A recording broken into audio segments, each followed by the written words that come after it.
Already. Before we get started, I just wanted to make sure everybody knows that this webinar is being recorded and it will be shared with all the registrants via email tomorrow. So if you have to take off early, or maybe you know somebody who wanted to attend and they aren't able to make it, that will be shared via email tomorrow.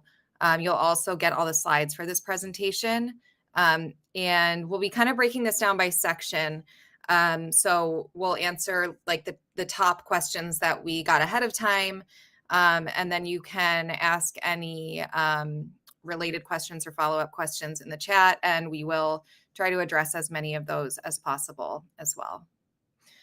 So like I said, we received over 500 questions ahead of time from the survey we sent out.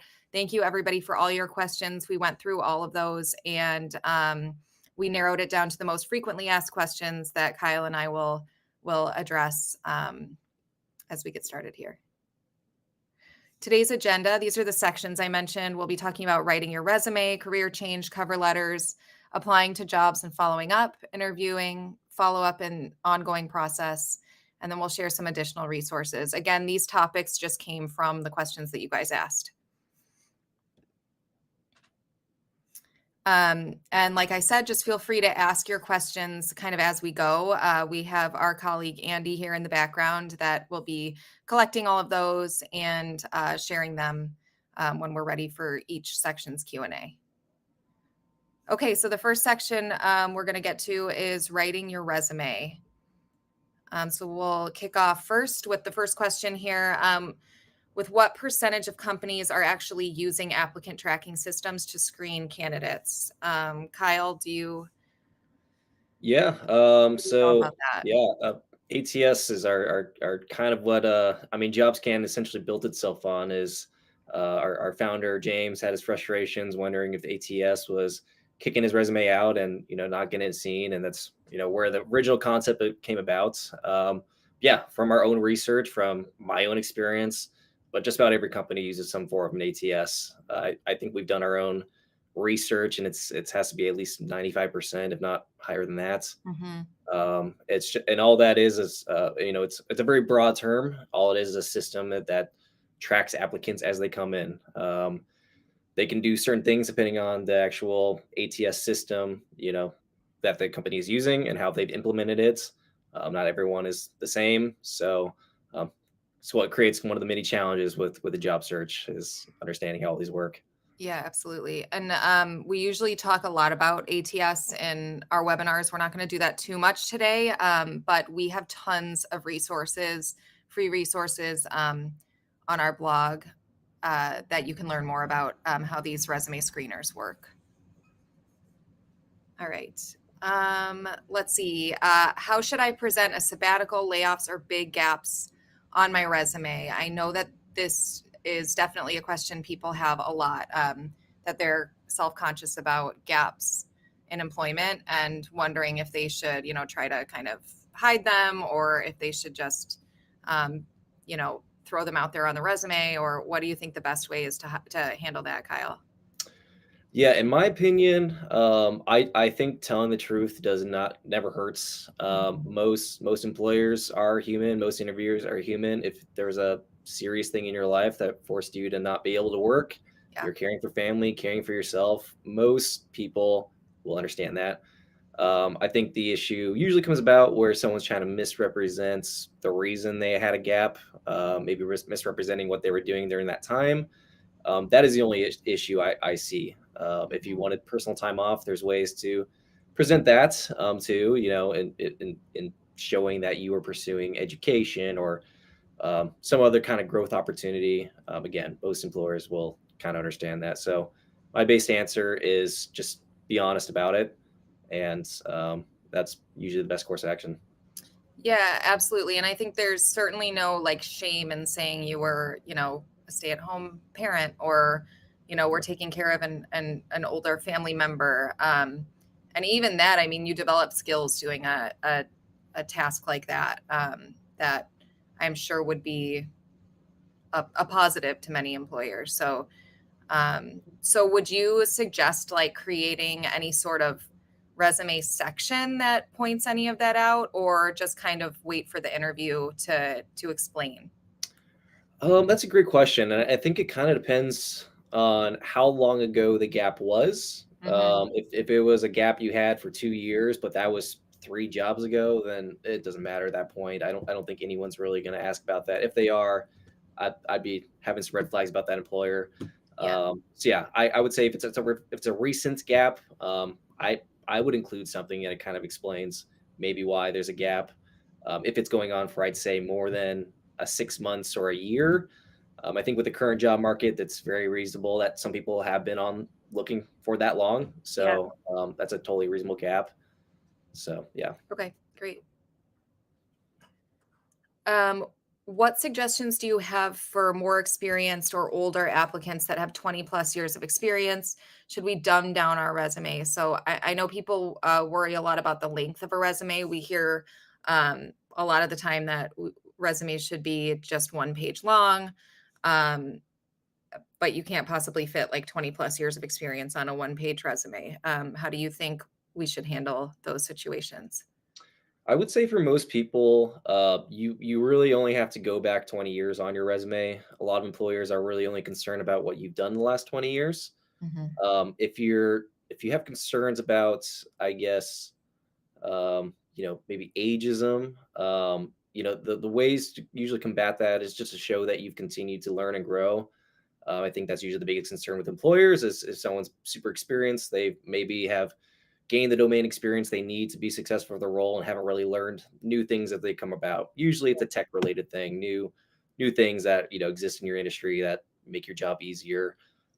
Just demonstrating that you continue to learn is usually the biggest thing to kind of combat that is as an older applicant. Yeah.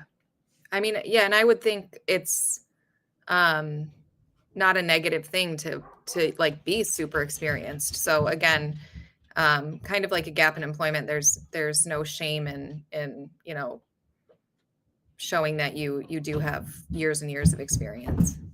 And I guess it also depends on how much experience you've gained in that 20 years. If you've only had 3 jobs in 20 years, that's, Mhm. I mean, amazing. And you can certainly fit all that. I do see a lot of people mentioning they've heard it's 10 years. If you've had a lot of jobs in 10 years and you're just going to go past a reasonable size resume, then yeah, maybe consider just going back 10 years. Mhm. Okay. Even with over 80% job scan matching, I am not getting a call back. What am I doing wrong? So anybody who's used our scan tool before, we usually tell people to shoot for an 80% match rate or higher. And you might start with like a 25-30% starting match rate. And then by adding keywords and other formatting changes, you can get that match rate up to potentially 80% or higher. So, what can you suggest to people that have this really high job scan match rate, but are still just, get, like we say, getting ghosted by employers and not hearing anything back? It's hard to say unless we have an insight into exactly what jobs you're applying to and the experience you've had in applying these. I could certainly get my resume to an 80% for a career I have no business working in at all. Yeah. I could probably get it matching to being a lawyer. I have no law degree, I have no way of being a lawyer, but I could brute force it to do that. So maybe just take an honest look at what you're applying to and how big of a jump you're trying to make from what your previous experience has been.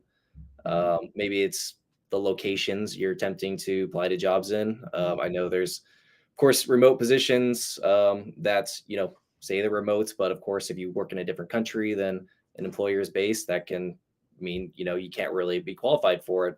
Mhm. It's, remote for someone in their own country. So there's a lot of different reasons. And it could also go all back to the current state of the market.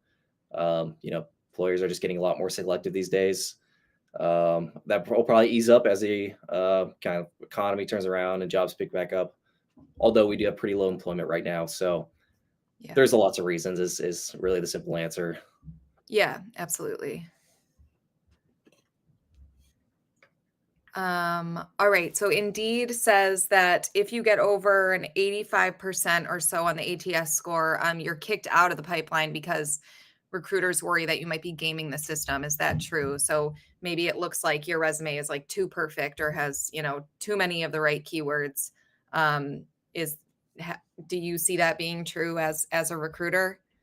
So this I don't know a lot about because it seems to be something Indeed has implemented recently, specific in Indeed. I haven't used Indeed as a job search. I haven't really used Indeed as a employer for a few years, so Mhm.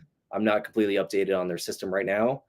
I will say it can look somewhat obvious if you're just pumping your resume full of terms and Yeah. really just trying to over tailor. And that's why we say don't go for like 100% if you're using a tool like Yeah. ours because it does become obvious. Yeah, that's kind of my what I tell people just from what I've heard like anecdotally from our users is even like a 65, 70%, um if the people you're competing with are not using JobScan and they're, they're applying with a 25, 30% um resume, then you are already so much more competitive with like a 65, 70%. And the goal is not 100%. The goal is just as far as you can get toward that 80% without having to keyword stuff, without having to be dishonest about what you're adding and etc. All right. So at this point, if you have any other questions about writing your resume, throw them in that chat box. We have a couple of questions that Andy's already prepared for us that you guys have been asking. So to start, with ATS, do I have to rewrite the resume I've created to focus on specific keywords related to the job? Do you want to start with that, Kyle? Sure. Sorry. Oh, just sorry. It's very small for me. Resume. Um, yeah, it's best to tailor your resume for Yeah. each job that you're applying to. That's fairly well known. The keywords are a big part of it. It's not every part of it, but yeah, you should definitely strive to include things in a natural way. Hmm. Like we said, if you just try to kind of force things in there, it's going to be obvious. It's going to look a little bit fake. So yeah, Yeah. it is best to rewrite a resume for each job. It does take time. Yeah. That's why tools like Jobs can exist. We're trying to cut that time lower and allow you to get more good applications out rather than just a few perfect resume or applications out per day. Yeah. And I think it's okay to have like a baseline resume that you use, and then you can like change out the skills if you have a skills section. Um, I know sometimes people worry because they'll like pay a resume writer and have this like beautiful resume, but then um, it's not ATS optimized and they're getting low scores. But it really is about like the tailoring of the content in that resume. So you do want to tailor it for every job. Let's see what else we have. What different content should I have, if any, on my resume versus my LinkedIn profile? Um, so I can start with this. I know as far as like our tools work with LinkedIn optimization, we want to look at like several different job postings and kind of make your LinkedIn profile a little bit less specific optimization wise than your resume would be, because LinkedIn recruiters are going to be searching LinkedIn for the best candidates, but you want to make sure it's kind of like vague enough or general enough that you're coming up for multiple searches and not just for like one specific job. Kyle, do you have anything to add to that? Yeah, I don't think I have a lot to add to that. I think it's exactly what I would say. Keep the LinkedIn profile as general as possible, while still including a good amount of details that allow you to be searchable, Yeah. and let the resume be a little more detailed. Hmm. All right, let's move on to the next section just for the sake of time. If and you'll still be looking at these questions, so if we have any extra time at the end, we can come back. So the next section we're going to focus on is career change. If you are making a career change, how do you best present yourself? So what is a recruiter or hiring manager? What are they looking for a candidate that might be changing careers? Yeah, I'll preface with that with career changes aren't necessarily an area I have a lot of expertise in. I've not really been personally helped people changing their careers. So this is just coming from a lens of what I've seen. Usually, changing career, you have to demonstrate that you have a sincere interest, I guess, in that field that you're pursuing. Example is I've heard, lots of people have heard that you can make a lot of money being a coder, being a software engineer, and many people sign up for colleges and boot camps with this intention to be a software engineer without really understanding if they enjoy it. And Mhm. you're not, and that's going to be hard to impress someone who has really made this a career, and that's who's likely going to be your boss in one of those roles. Is someone who has been interested in coding for much of their life, it's more than just a job to them. It is a real career. So, in some way demonstrating that is a serious interest for you, a passion is going to be the best way. Um, yeah, that's would be my advice as far as I know. Yeah, and as far as your resume, something I usually recommend is focusing on your transferable skills. So just because you're making a career change doesn't mean that you don't have skills that transfer to that new career. So um, really think about the skills you've gained and how those might be useful in the career you're changing to. JobScan has a cool tool called the Career Change Tool that can kind of help give you ideas for what you might already be qualified for that you don't even realize. So you can check that out as well. What is your biggest piece of advice for people changing careers or fields? I feel like I might have just stepped on that a little bit, but what do you think, Kyle? Yeah. Once again, I mean, I can only give as much advice as of what I know. I'm not a Yeah. career change expert. I would say going back to my first point, showing that you have a sincere interest, a passion, Mhm. getting networked in with the people who are in this career field that you have an interest in, going and back and getting re-educated on certain things, getting training on certain things. All those are will demonstrate to employer that you're very serious about a career change.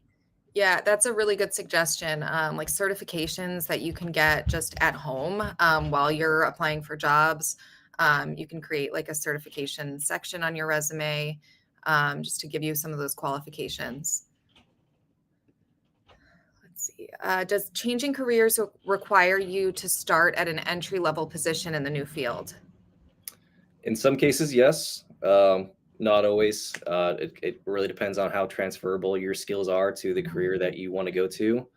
Um, of course, getting training, going to, like I mentioned earlier, going to some type of training or education that can certainly put you a step ahead from maybe going into directly into an entry level.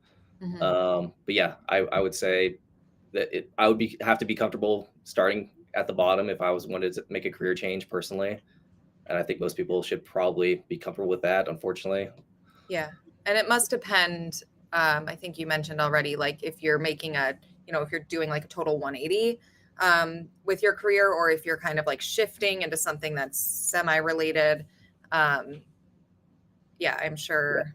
But I don't think you should be scared off from doing a career change if it's something that you feel strongly about. absolutely. Okay, as far as career change, we'll answer a couple of your questions that are coming in through the chat. So throw any new ones in there as well. Um, How do how you do you answer why a answer career change? why a career change? Well, that's Oh, in kind of an your best interview. opportunity because that shows you. I mean, that's your best opportunity to say why it is you're serious about that career field. I mean, if it's to improve your,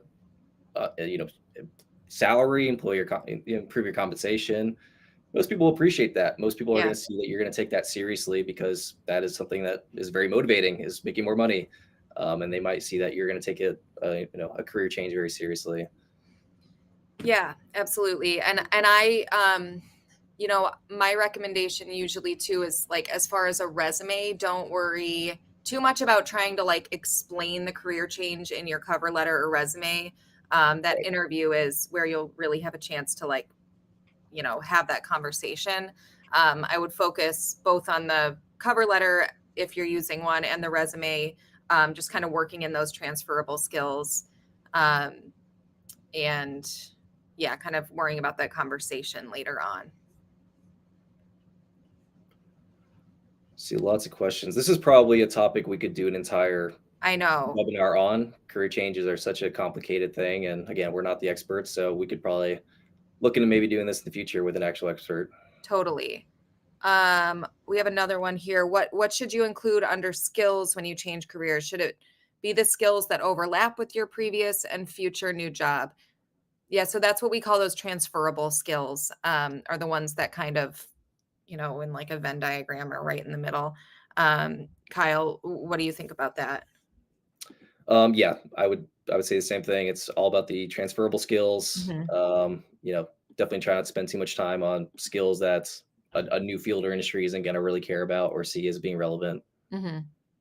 Yeah, and a skills section is a great thing to use whether you're changing careers or not. It's kind of an easy way to swap those keywords from resume to resume.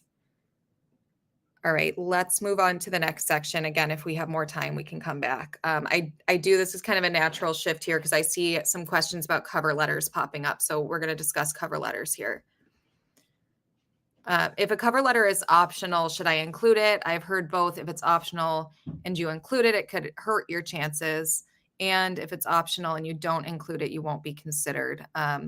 What do you say about that, Kyle? Yeah, I would say it can be helpful as long as you're not spending too much time and it's preventing you from doing other applications. Maybe something craft a little better than just a generic copy and paste cover letter.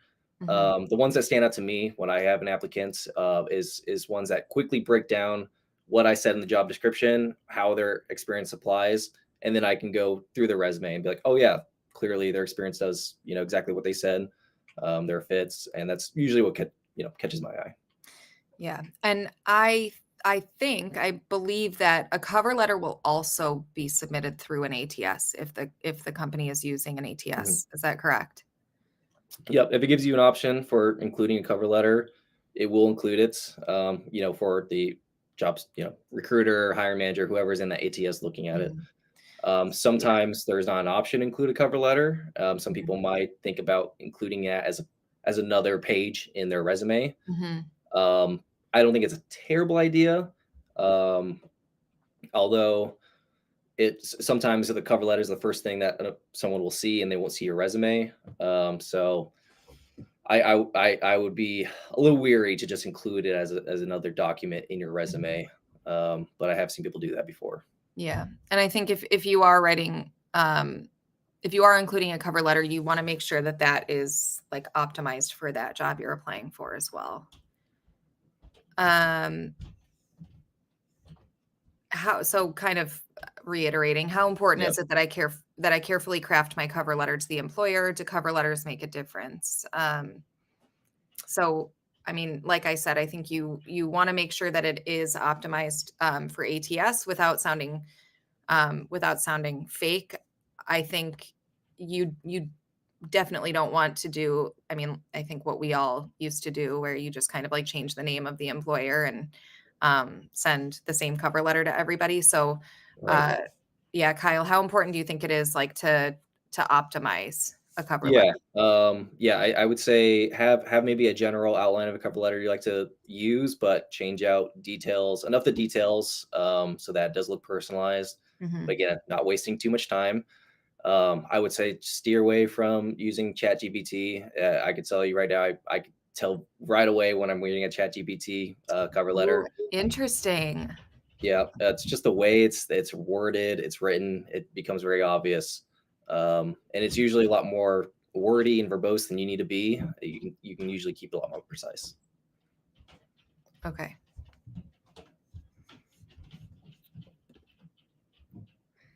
Any other cover letter questions? How long should a cover letter be? Better to be concise in 1 to 2 paragraphs. Yes, I would say 1 to 2 paragraphs. Avoid a three paragraphs. If you can get it all within 6 to 8 sentences, that would be great. Yeah. Yeah, and again, we have a lot of resources on writing cover letters. The one thing I would avoid is like using it as a place to explain. or like defend things on your resume. So like those gaps in employment and career changes, I think, don't feel the need to include a cover letter for that purpose, because that's not really what it should be for anyway. And once you get that interview, then that's when you can have those conversations.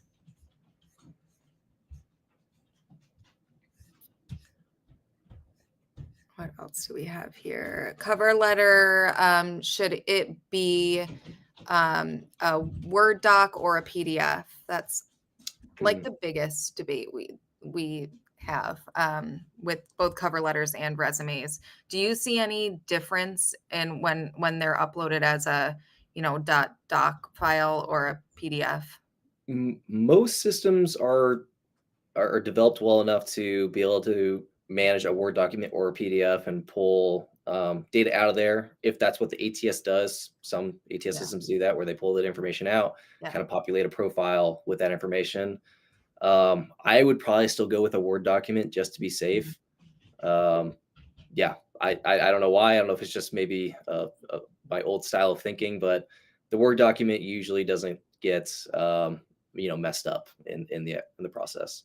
Yeah, I've heard that, like you said, it doesn't make much of a difference anymore.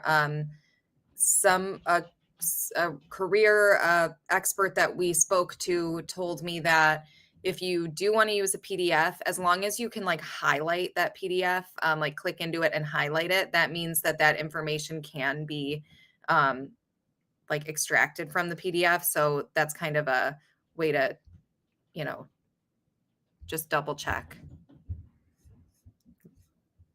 Let's see, anything else on this topic?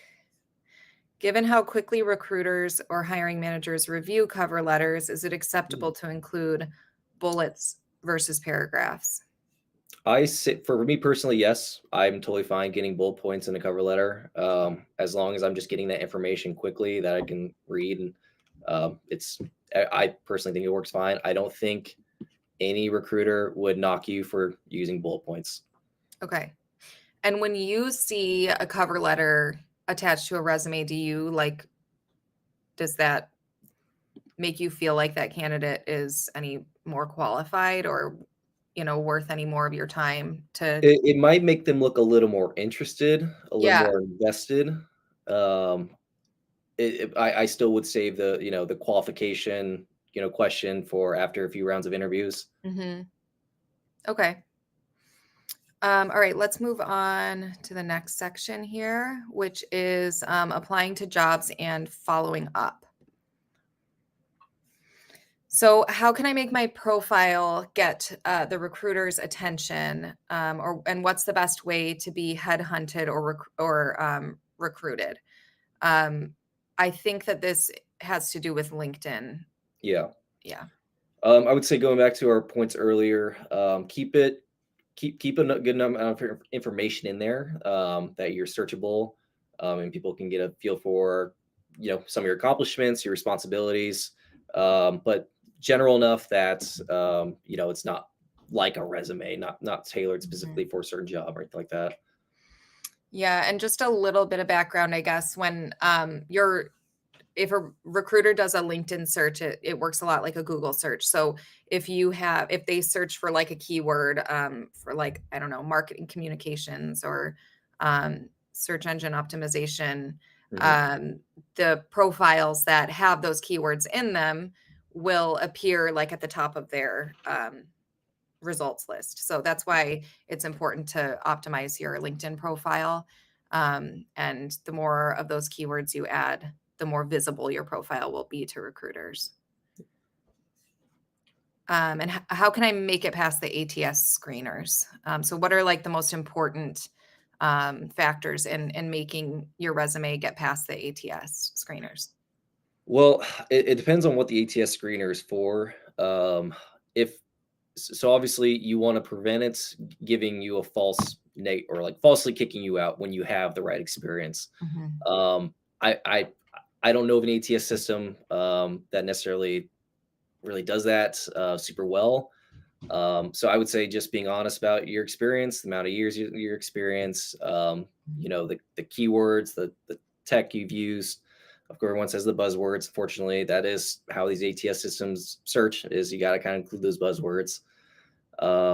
Yeah, I would say there's no real like trick to beating the ATS, because at some point a human is going to see your resume, Mhm. and they're just going to either reject you themselves for the same reason that the ATS would have, or the likeliness to move past it is just not as high.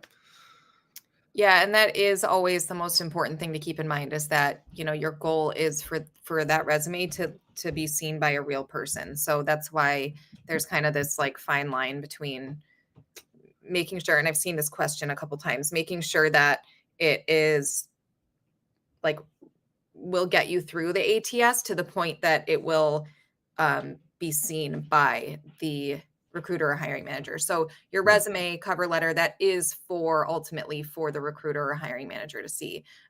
It's just in order for that to happen, it first needs to get past the ATS. So it's kind of for both purposes.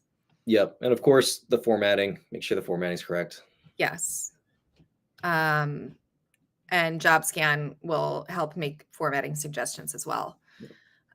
Is this a game of quality or quantity? Should I submit 10 great tailored resumes or 100 generalized generic resumes? That's a really good question.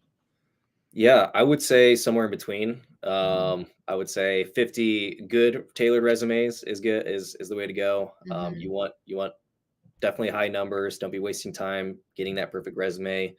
Yeah. But definitely don't just submit a generic resume to every single job, because you're just not likely to get noticed that way.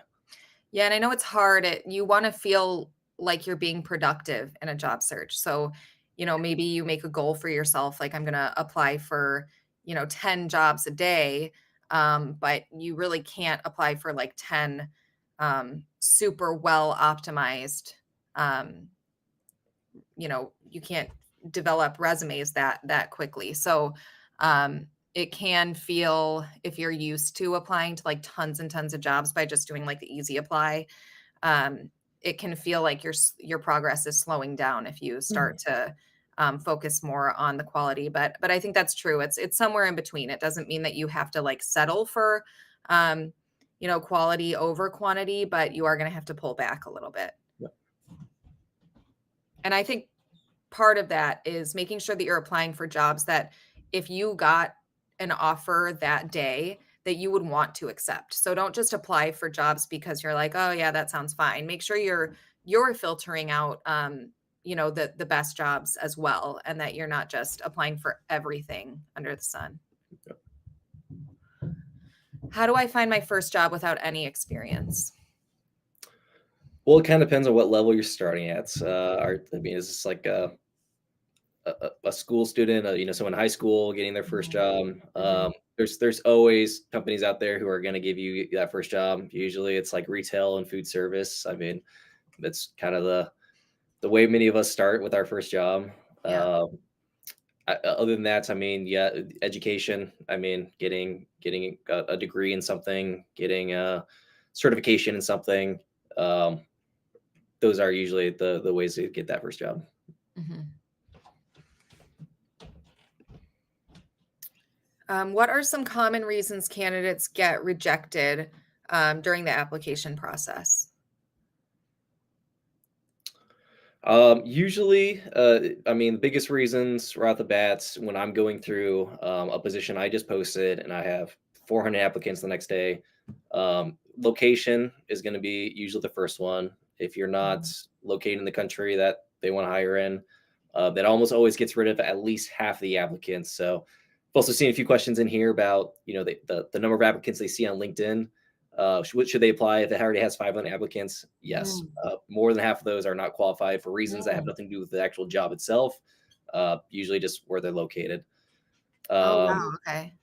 yeah, and then I would say other reasons would just be what transferable skills do they have to the position? Yeah. Do they have experience in that position at all? Some companies might get a little more granular and start saying, okay, they need startup experience, they need specific experience in our industry, even though it might be a job that's transferable from one industry to another, like accounting. Someone might want a specific experience in accounting in this industry versus another. So any one of those reasons a company can unfortunately use to, decide where they want to hire somebody. It was a business decision that was made on the end, usually not by the recruiter guys, usually by, a team with a little more say and authority. Yeah. And I know we talk a little bit about knockout questions with ATS, like those initial questions that might pop up when you're applying for a job, like, do you have, 5+ years of experience, or, do you have a bachelor's degree or higher? And I think those can disqualify you, like from the start, if you, answer no to those multiple choice questions. Is that correct? Yeah. If there's, yes or no questions kind of on that application step of, do you have X experience with this? Usually, if you don't have at least the number of years that they're looking for, they're gonna go with other candidates first. Not to Mhm. say it's impossible. If they're looking for 4 years experience, something you have three, they might just save you until they've talked to those other people who have met that experience level. And if they're not quite a fit, they'll move on down and Mm. keep interviewing candidates. So if you hit, like, if somebody does say they don't have that level of experience, will you still be able to see their application in the system?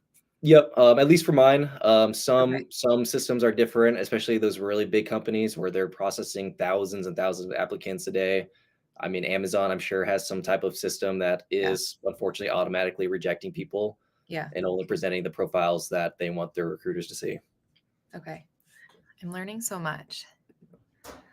Any recommendations for international candidates looking for positions with visa sponsorships?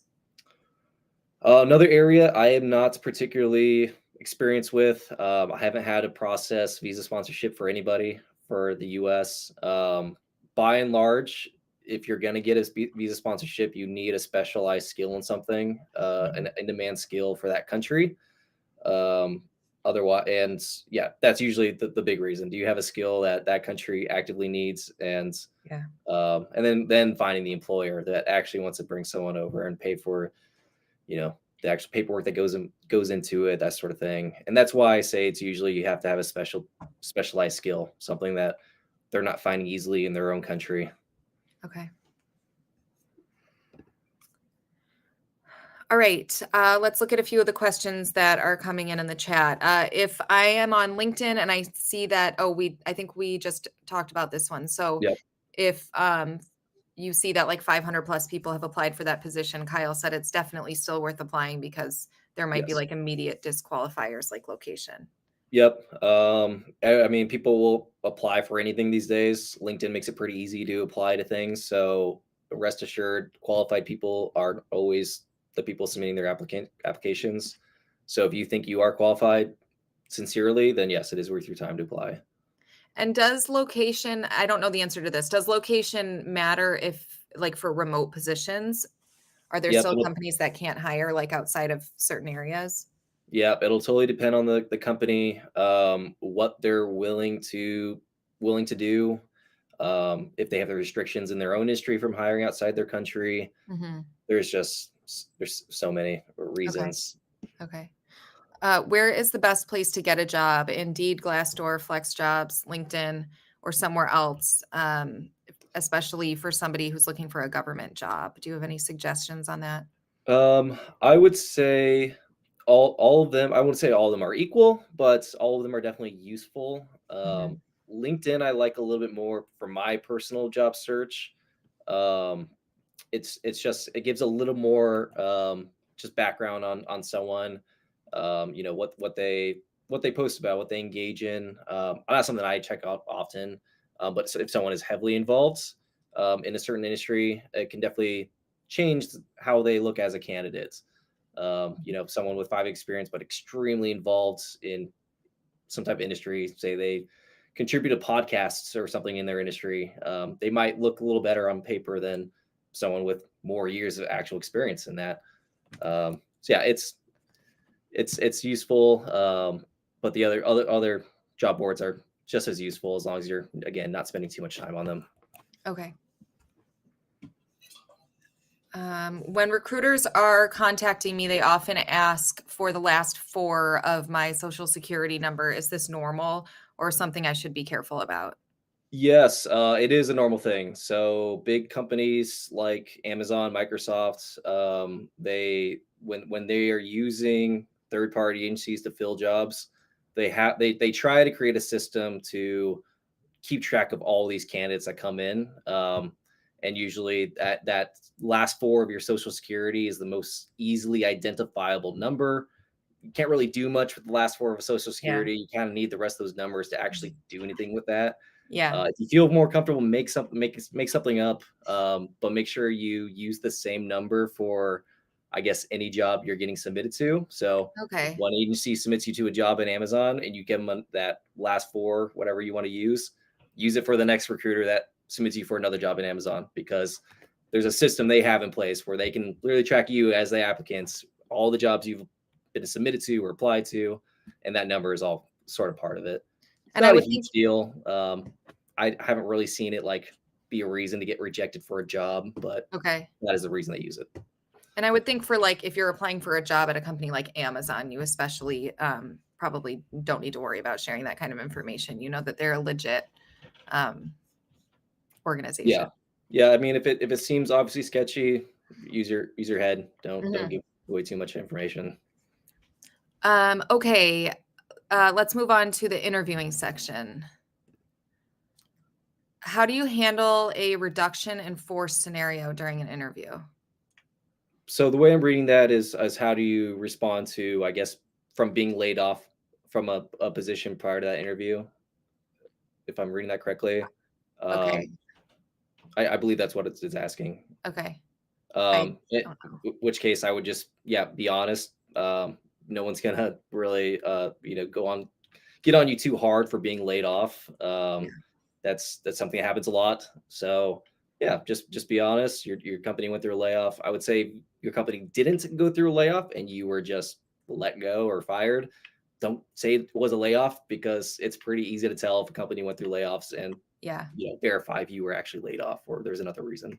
Yeah, which also isn't a deal breaker. You know, people lose their jobs even without Yeah. layoffs. So, um, basically, I think the common thread throughout all of these um, answers is just always be honest about um, your work experience and Yeah. don't try to cover things up. How can I make a lasting first impression during an interview? That's a great question. I would say the people who are usually leaving an impression for me after an interview are people who took a lot of time. I guess really trying to understand what the company they're interviewing for is, what the role is asking them to do, and usually that's revealed through the type of questions they ask. Hmm. Someone who's very interested in a job is going to ask really good, detailed questions that they want to know, because that's going to determine whether it's a job they're going to enjoy, or Hmm. or responsibilities they want to have. So yeah, having really good questions is number one Okay. for me. How should I best answer the tell me about yourself question? Yeah, keep it related to your professional experience. It kind of sounds like a personal question, but I would say limit, like, telling about what you're like in your outside life or things like that. Tell a little bit about your professional journey, what you're interested Mhm. in, what you're hoping to achieve, or accomplishments you're proud of, that sort of thing. Yeah.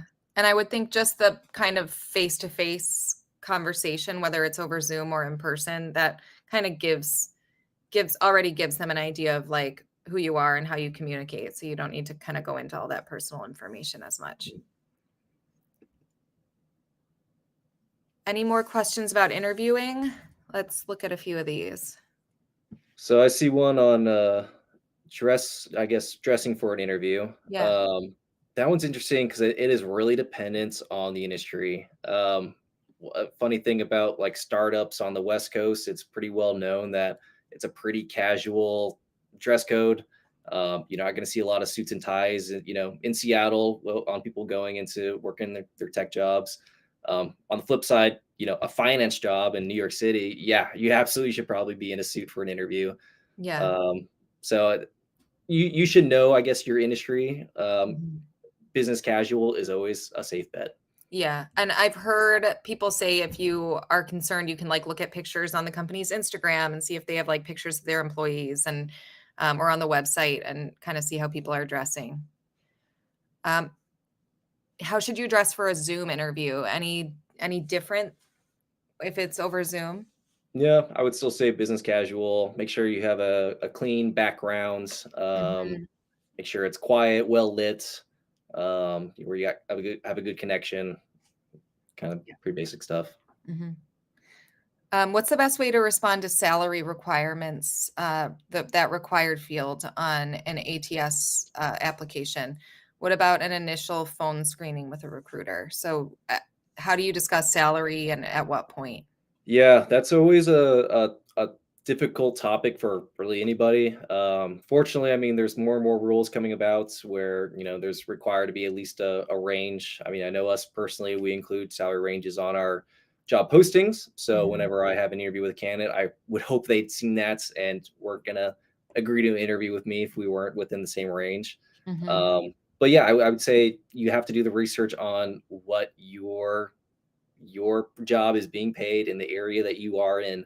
There are resources out there that can tell you that Glassdoor, um, and just be confident in your number. yeah, Unfortunately, you're not always going to be able to get the actual highest number out of the company. mhm, It's just very unlikely. So just pick your number that you know you can live with, you're going to be satisfied with, and you're not going to want to go look for another job immediately because you're not getting paid what you wanted. yeah. And yeah, just stick to it. And the salary.com, I think, is one that they can give you a range as well. So, yeah, just make sure you do your research. Okay, let's move on to the final section here on follow up and the ongoing process. So I know this has been a huge one today, and it always is how to combat ageism in the hiring process. So, ageism, um, either for, I think most often we think of it as like older people applying for jobs, but I know it can also affect younger people as well. Yeah, Suggestions. clearly it's a complicated topic. I don't have all the answers on this, unfortunately. If we're starting at the resume, which we discussed earlier, it's just keeping things relevant to more recent experience. Mhm, Removing, I've seen people mention removing dates on like education. I support that. Don't give them any mhm. reason to, unfortunately, use ageism against you. Yeah. In the actual interview process, I think there are things that as you get older you have to work on. Usually it's around keeping a very concise interview. I've interviewed people into their 70s. I've interviewed, of course, plenty of people in their 20s. And one of the very obvious things is how quickly you can get through a conversation with someone in their 20s versus someone a little bit older. I Mhm, mean, we've all had conversations with our older relatives. We all know this is a thing. So just practicing being concise about your answers, that sort of thing. And again, being coachable, showing that you're coachable, showing that you're okay taking direction. Usually that's a big concern for anybody who has to manage someone who's older than them is mhm, how well are they going to, take being coached, take feedback, that sort of thing. mhm, Um, and I'd say just being personable, having examples of ready to go in an interview of where you had to learn something new or where you had to, um, be coached on something. All those will definitely help. mhm. Yeah, and I don't think it's about, again, it's not about hiding your age. I see somebody say, won't they know when they see your birth date what your age is? It's not about hiding it. It's just, as far as like your college education on your resume, I've heard to just say where you went to college. And like you said, you can take for anybody, you can take out the dates because they just don't matter. It doesn't matter when you graduated. It's more important, if it's a job that requires college education, it's just more important that you went and have a degree. The other thing I've heard is like for your LinkedIn photo, sometimes people think it's better to not use a photo if they're concerned about their age.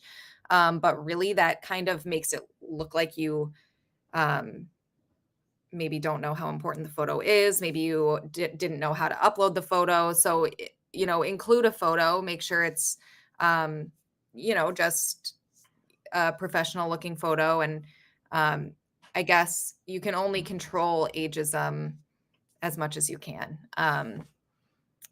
So yeah, I think it's such a tough one, and I wish, Yeah. people saying like, it's illegal or all of that, it's people can still do it, and it does exist, and um, it's just a bummer for sure. Why am I getting ghosted after an interview? What what do you say the average wait time is to hear a response if you were hired or passed over? Yeah. So at what point should you be like, I'm probably not hearing back? Yeah. I usually, if I don't hear something back for in a couple weeks after an interview, I've moved on already. I will end an interview usually saying, "Hey, I'll ask first of all, how soon are you planning to, get back to me with either next steps or, an answer, an update." If they say within a few days, I say, okay, just in case I don't hear from you in a week, I will send you one email. If I don't hear anything from that, I will assume you've moved on with other candidates, and then I Mhm. don't worry about it anymore. Okay. But everyone's tactic is different, I guess. Okay. Should I follow up with a recruiter either via email or LinkedIn, or will they just find that annoying? Yeah, definitely follow up if you feel like it's been a long time and you haven't gotten a fair updates. Definitely follow up with an email. Um, yeah, I'd say email is the more professional option than LinkedIn. Okay. What can I do when the employer does not send me the reasons for rejecting me for a position? Well, there's not going to be a lot of reasons that employer is going to give you that you're going to be happy with is the unfortunate answer. Yeah. That's usually why employers don't give a response is because they are usually met with a lot of back and forth, some arguments. And yeah, there's usually a lot of reasons that don't necessarily have to do with you. And it could have something to do with the fact that they had a better candidates legitimately. Um, and you haven't seen the other 10 interviews they did. Yours was just one interview with that employer. Hmm. I just saw a really good suggestion about photos on LinkedIn. And I don't want to forget to go over this. Somebody suggested using the AI avatar rather than a real photo of yourself, like a what are they called? Just like an avatar version of yourself. Would you think that that's less professional, or is that kind of a good idea? Um, Me personally, I don't really mind one way or the other what someone wants to put on their profile. Some Maybe people have depends on legitimate the reasons company why they don't again. want to put a real image of themselves on their profile because Yeah. of things happening in their personal life that they don't want to be seen publicly. So I don't amount much to it. I haven't heard of any recruiter using that as a reason. If you have the right experience and it's in your profile, you can have nothing in your profile picture, and I'm probably Okay. still gonna reach out to you. Okay, that's a good suggestion.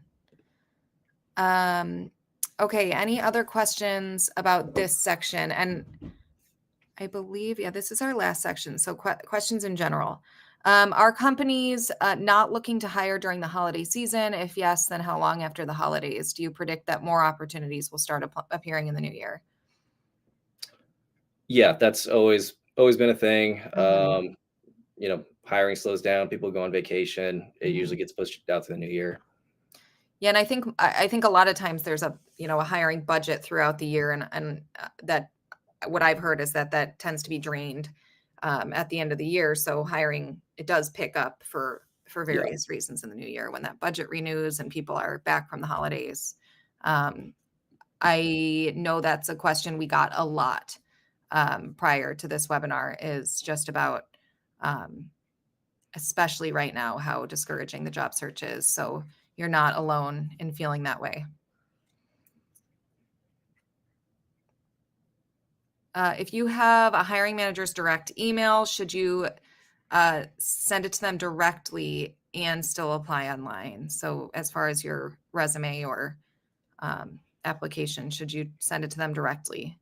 Um, it really depends on the hiring manager. I've seen hiring managers who get annoyed when they're pestered by candidates and they're not going through the proper channels. I've also seen hiring managers who really like I guess the gumption of a candidate if they're reaching out and Mhm. it looks a little more interesting to them. Unfortunately, it's another one of the complicated answers. So it really depends on the Yeah. person. If you know them personally Hmm. and you have their direct email, absolutely. If Okay. you don't really know them that personally, If you just tracked it it's a little bit down, of maybe risk, a little bit of not. risk because you could come across as a little pushy. Okay. How do you reach out to a recruiter or someone on the hiring team about your application in a way that doesn't come off as pushy? Wow, that was a great follow up. Yeah.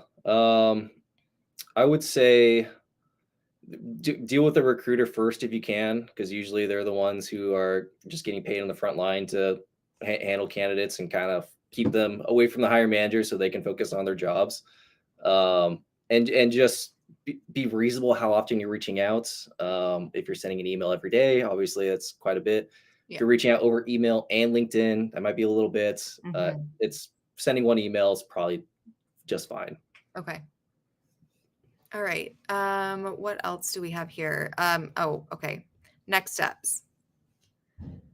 So I mentioned we have some other resources available to you. We have our job tracker, which is a relatively new tool that just helps you keep your job search organized. It's really awesome. I know when you are applying for a lot of jobs, it gets all messed up in your brain, and you can't really remember where you are with each step. So definitely check out our job tracker. Um, we also have a Chrome extension for that tool that um, helps you track things just as you're applying on LinkedIn. And I believe it's Indeed is the other one that Chrome extension works with. Um, and then we also have just tons of tools and resources at jobscan.co. Many of those are free if you're not already using JobScan. Many of those tools are free, and then you can always upgrade to a premium account if you feel like you want to use some of our premium tools. Our JobScan blog is just an awesome free, huge just database of information and all kinds of resources to help you with all parts of your job search. Um, ooh, Getting shout outs about our job tracker. Yes, it's a really great tool. That's awesome. Thank you so much, everybody, for joining us. We've got just about a minute left, so I think we'll call it a day. Again, this was recorded, and both this and the slides will be sent to you tomorrow. This is the job tracker right here that you're seeing on the screen.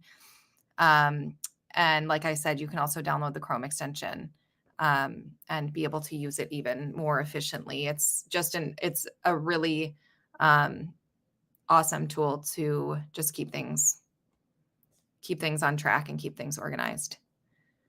Kyle, thank you so much for being here with us today. That was awesome perspective. I feel like I learned so much and was surprised Yeah. by some of those answers. So thank you.